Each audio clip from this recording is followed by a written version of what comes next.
Good afternoon. I wanted to take a moment to encourage others as I encourage myself. Today's reminder is that the church is not a club.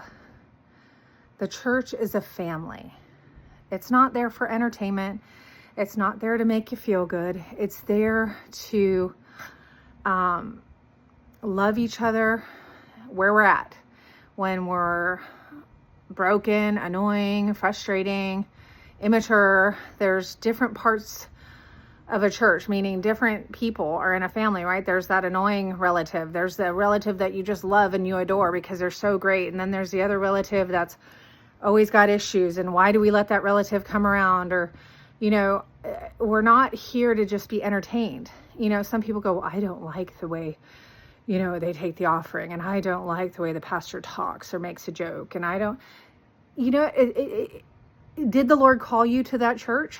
Well, that's the only reason you should be at a church, is if you're called to that church, if you know that the Lord put you there.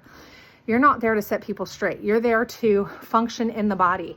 You might be a finger, you might be a fingernail, you might be a hair. I think it's very important to stay humble and just know that God's in control, and He's trying to mature us to love like He does. And if we separate ourselves and we never have any agitation or frustration from a church or from people in the church or from other people, oh, well, I just go by myself, with God. Well, that's good too. You need alone time. You need silence. Be still and know that I'm God. A prayer in silent, go hide yourself in your closet. But the Lord also says, do not forsake gathering with others. And you know what? We are refined in the fire. We are matured when we have to face circumstances that are frustrating and that trigger us. And we have to decide, am I going to react like Christ, or am I going to be entitled to be offended, right? So one of the things that's helped me over the years, if I come across someone, and I hate to say this, sometimes I just don't like somebody. Sometimes they just are so annoying, or how they look or how they speak or what they're saying is just like, oh Lord, but I've asked the Lord, and by God's grace, I'm older and known the Lord for a while. I asked the Lord, how do you feel about this person? What are you thinking about this person? How are you feeling about this person? Right? And help me to love them the way you love them. And inevitably, the person that, I would find very annoying and frustrating and want to sit there and like, oh, look at them, look at that.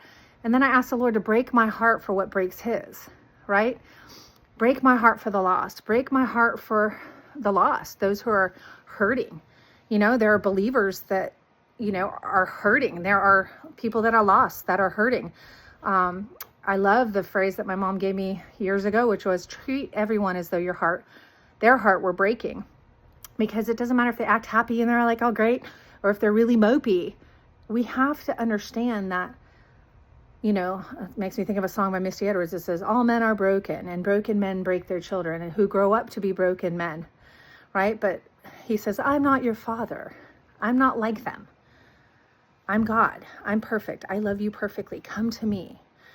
So with all that being said, be encouraged, trust the Lord, and remember, it's not about you. It's about God maturing love in your heart. And the only way you can grow stronger is through challenges, frustrations, resistance, and choosing love over all those things.